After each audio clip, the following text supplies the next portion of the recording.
नमस्कार पेंशन धारकों, आप सभी का स्वागत करते हैं एक बार फिर से हमारे इस YouTube चैनल पर। दोस्तों, इस समय की EPS 95 पेंशन धारक सरकारी कर्मचारी राज्य कर्मचारियों से निकलकर बहुत ही बड़ी खबर निकलकर सामने आ चुकी है। जी हां दोस्तों, अंतरिम बजट में सरकारी कर्मचारी और पेंशन धारकों को मिलेंगे 3 बड़े तोहफे। जी हां दोस्तों, बजट में सरकार कर सकती है आप सभी के लिए ऐलान। तो आखिरकार आप सभी के लिए बजट के अंदर 3 बड़े तोहफे जो है वो कौन कौन से मिलने वाले हैं, इस पर सरकार क्या ऐलान करेगी, ये भी दोस्तों आज की इस वीडियो के अंदर बताएंगे। वही दोस्तों, केंद्रीय कर्मचारी और पेंशनर्स को मिलेगा बकाया DA एरियर का लाभ। सरकार ने की घोषणा अनुसार इस दिन दोस्तों आपके खाते में आएंगे 2,18,000 रुपए की राशि। तो दोस्तों, आखिरकार किस दिन आपके खाते में 2,18,000 रुपए की राशि आएगी और सरकार ने क्या घोषणा की है, इसके बारे में बात करेंगे। वहीं दोस्तों, 1 फरवरी 2024 से बदल जाएंगे NPS निकासी के सारे नियम। NPS खाता धारकों के लिए बहुत ही बड़ा अपडेट। जी हां दोस्तों, आप सभी के लिए इंपोर्टेंट अपडेट है, इसलिए आप सभी को जानना बेहद जरूरी है। साथ ही साथ दोस्तों, पुरानी पेंशन बहाली नहीं हुई तो रेल कर्मचारियों की हड़ताल नहीं, भारत बंद होगा। शिव गोपाल मिश्रा का दोस्तों बड़ा बयान यहां पर आप सभी के लिए निकलकर सामने आ चुका है। तो सारी खबरों को विस्तार से इस वीडियो के अंदर जानेंगे, इसलिए आप सभी से निवेदन करते हैं कि आज की इस वीडियो को आप लास्ट तक देखें और साथ ही हमारे चैनल को सब्सक्राइब जरूर कर लें। तो चलिए सबसे पहले बड़ी खबर की ओर चलते हैं कि आखिरकार अंतरिम बजट में सरकारी कर्मचारी और पेंशन धारकों के लिए क्या बड़ी खुशखबरी हो सकती है। दोस्तों, भारत सरकार बजट 2024 पेश करने वाली है। करीब एक दिन का समय बचा हुआ है। वित्त मंत्रालय निर्मला सीतारमण की अंतरिम बजट 2024 से सरकारी कर्मचारी खास उम्मीद लगाए बैठे हैं। देश के कुछ ही महीनों में चुनाव होने वाले हैं। ऐसे में सरकार केंद्रीय कर्मचारियों के लिए बड़े ऐलान यहां पर पेंशन धारकों के लिए भी कर सकती है। सरकार सरकारी कर्मचारी और पेंशन धारकों के लिए बजट में दोस्तों यहां पर वेतन आयोग के साथ साथ दोस्तों यहां पर पेंशन बढ़ोतरी की मांग को स्वीकार कर सकती है। कर्मचारी और पेंशन धारक उम्मीद लगाकर बैठे हैं कि कर्मचारियों की सैलरी और पेंशन धारकों की पेंशन बढ़ोतरी होगी। अब देखना होगा कि सरकार बजट 2024 में क्या फिटमेंट फैक्ट बढ़ाती है, क्या 8वां वेतन आयोग लागू करती है, क्या 18 महीने का DA एरियर को लेकर कोई घोषणा करती है, या पेंशन बढ़ोतरी पर क्या बड़ी खबर होती है। जहां दोस्तों 1 फरवरी को वित्त मंत्री करेंगे 3 बड़े ऐलान। तो आखिरकार 3 बड़े ऐलान कौन सी है, चलिए आपको बताती हैं। देखिए, 1 फरवरी को पेश होने वाले बजट में यहाँ पर वित्त मंत्री निर्मला सीतारमण केंद्रीय कर्मचारियों की सैलरी बढ़ाने की घोषणा कर सकती है। साथ ही पेंशनर्स की पेंशन बढ़ोतरी की भी घोषणा की जा सकती है। सरकारी कर्मचारी लंबे समय से सैलरी रिवाइजन की मांग कर रहे थे और पेंशन धारक जो थे वो पेंशन रिवाइजन की मांग कर रही थी, तो इस पर हल निकल सकता है। इस मामले से सरकारी कर्मचारियों के एसोसिएशन के साथ साथ कई बार चर्चा यहाँ पर जो है पेंशन धारकों के संगठन के साथ भी हो चुकी है। सरकार बजट में फिटमेंट फैक्ट बढ़ा देगी। साथ ही साथ कर्मचारियों को यहाँ पर DA की राहत जो है वो मिलने वाली है, डियरनेस रिलीफ जो है वो मिलने वाली है। इससे दोस्तों यहाँ पर बेसिक सैलरी जो है आप सभी के लिए 18,000 रुपए से बढ़ाकर 26,000 रुपए हो सकती है और पेंशन के लिए सीमा जो है 15,000 खत्म करने के बाद अब आप सभी के लिए 25,000 रुपए की लिमिट हो सकती है। ये 3 बड़े फैसले जो है हाल फिलहाल में सरकार जो है अंतरिम बजट के अंदर ले सकती है। ऐसा दोस्तों आप सभी के लिए बड़ा अपडेट निकल कर सामने आ चुका है।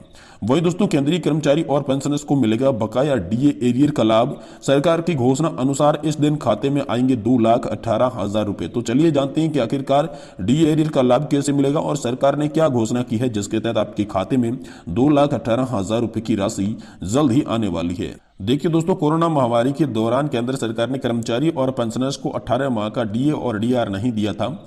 इससे हो रही DA और DR की मांग पर कई सवाल खड़े हो रहे हैं। जनवरी 2020 से जून 2021 तक का यह भुगतान रुका हुआ है। जनवरी 2021 को सरकार ने DA 11% का यहाँ पर जो है इजाफा भी किया था। तो दोस्तों, कोरोना महामारी के दौरान जब ये DA और DR रोका गया था तो इसके बाद लगातार मांग हो रही थी। तो 18 माह के DA एरियर को लेकर बड़ी खबर आ रही है कि फरवरी में आने वाले बजट में यह उम्मीद है कि वित्त मंत्री निर्मला सीतारमण 18 महीने के DA एरियर के बारे में कुछ ऐलान करेगी। कर्मचारी और पेंशनर्स को इसका बेसब्री से इंतजार है। जी हां दोस्तों, कर्मचारी और पेंशनर्स के बीच हो रहे इस DA के मुद्दे पर सरकार की पूर्व रुझानों के बावजूद उनकी मांग बनी रही है। सरकार के financial statement minister Pankaj Chaudhary ने बताया कि इस समय एप्लीकेशन आई है लेकिन इस पर कोई भी निर्णय अभी तक नहीं लिया गया है। तो आखिरकार कब तक खाते में आप सभी के लिए पैसे ट्रांसफर किए जाएंगे, इसको लेकर बात करें दोस्तों। कोरोना महामारी के दौरान कर्मचारियों को DA इजाफा समर्थन था, लेकिन उससे पहले 3 बार इजाफे का कोई भी निर्णय नहीं लिया गया था। जुलाई 2021 के बाद केंद्र सरकार 11% का इजाफा किया था, जिससे DA का हिस्सा 28% तक पहुंच गया था। बजट 2024 के बारे में सरकार ने ऐलान पहले से ही कर्मचारी और पेंशनर्स का रुझान बढ़ा हुआ है। यह देखना बचा हुआ है कि आने वाले बजट में सरकार फैसले से निर्णय से क्या कर्मचारियों को 18 माह के DA एरियर का लाभ मिलता है या फिर नहीं। इस पर दोस्तों अभी भी संज्ञान यहाँ पर जो है बना हुआ है।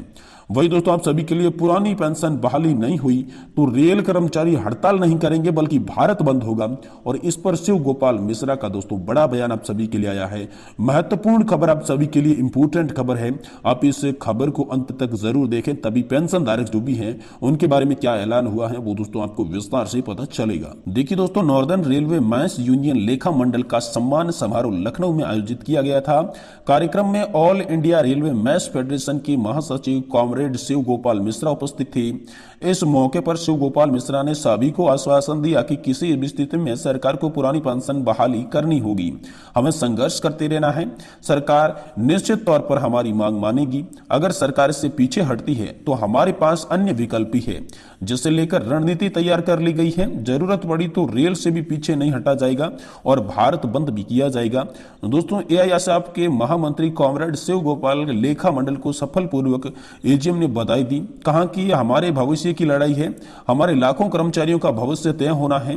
अगर सरकार हमारी ओल्ड पेंशन स्कीम बहाल कर दे तो हमें हड़ताल करने का कोई भी शौक नहीं है, लेकिन अगर सरकार ऐसा नहीं करती है तो फिर हमें संघर्ष करना होगा, हड़ताल नहीं भारत बंद करना होगा।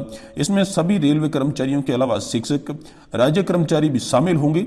सरकार समय पर मांग कर रही है और विचार की बात भी कह रही है, लेकिन हमारा धैर्य टूटा हुआ है। कमेटी बनाई गई है, लेटर आया है कि कमेटी बनी तो अब दोस्तों क्यों लड़ रही है। हम कह रहे हैं कि मांगे मान लीजिए, हम नहीं लड़ेंगे। पेंशनर्स बहाली के लिए राजनाथ की आवास पर भी बैठक हुई। सुरेश प्रभु के कार्यकाल में कमेटी ने आज तक रिपोर्ट नहीं दी। हमने अपना पक्ष रखा और दोस्तों यहाँ पर जो है सभी लोग पेंशन बहाली को लेकर आए थे, सब पूरी तैयारी से थे। एनपीएस के नुकसान को लेकर उन्होंने मजबूती से यहाँ पर पक्ष भी रखा था। तो दोस्तों कॉमरेड ने कहा कि पुरानी पेंशन की उम्मीद रहती है, भविष्य सुरक्षित रहता है। इस लड़ाई को युवा भी लड़ रहे हैं, युवाओं के आने से यहाँ पर उत्साह है, सम्मेलन में एक ऊर्जा मिल रही है और यहाँ पर सफलतापूर्वक बधाई देने के पात्र भी हैं। रेलवे के 9 लाख कर्मचारी 1 जनवरी 2004 के बाद भर्ती हुए हैं और इस साल 1 लाख भर्ती होगी। युवाओं का सैलाब आ रहा है, युवाओं से रेल की यहाँ पर जो है तरक्की करेगा, समाज भी तरक्की करेगा। AINLS युवा आ रहे हैं, ये लड़ाई और मजबूत होने वाली है। हम अपने नए कर्मचारी के भविष्य के लिए लड़ रहे हैं। अगर उन्हें पुरानी पेंशन नहीं मिली तो परिवार का भविष्य अंधकार में हो जाएगा और अकाउंट सेक्शन में पदाधिकारियों का कोई तुहमा चाहे जो भी हो, लेकिन ये अपना काम पूरी ईमानदारी से करते हैं, इसलिए ये हम लड़ाई है जो लड़ रहे हैं। उन्होंने कहा कि हमारे संगठन का 100वां वर्ष है। युवाओं के लिए सौभाग्य की बात है कि वह संगठन की शताब्दी वर्ष संगठन के साथ जुड़े हैं। अप्रैल के महीने में 4 दिन का कार्यक्रम आयोजित किया जाएगा। दिल्ली में 23 अप्रैल को शताब्दी वर्ष सम्मेलन आयोजित किया जाएगा। 24 अप्रैल को महिला सम्मेलन आयोजित किया जाएगा। कार्यक्रम में देश के राष्ट्रपति और उपराष्ट्रपति भी को बुलाया जाएगा। 25 अप्रैल को डेलीगेट सम्मेलन होगा। इसके बाद बड़ी रैली भी निकाली जाएगी। दिल्ली में रेलवे स्टेशन पर डाक टिकट रेल मंत्री अश्विनी वैष्णव भी जारी करेंगी। उसमें हमारे संगठन सदस्य दिल्ली में आमंत्रित किए जाएंगे। लेखा मंडल का कार्यक्रम मंत्री उपेंद्र सिंह की तरफ से आयोजित किया गया है।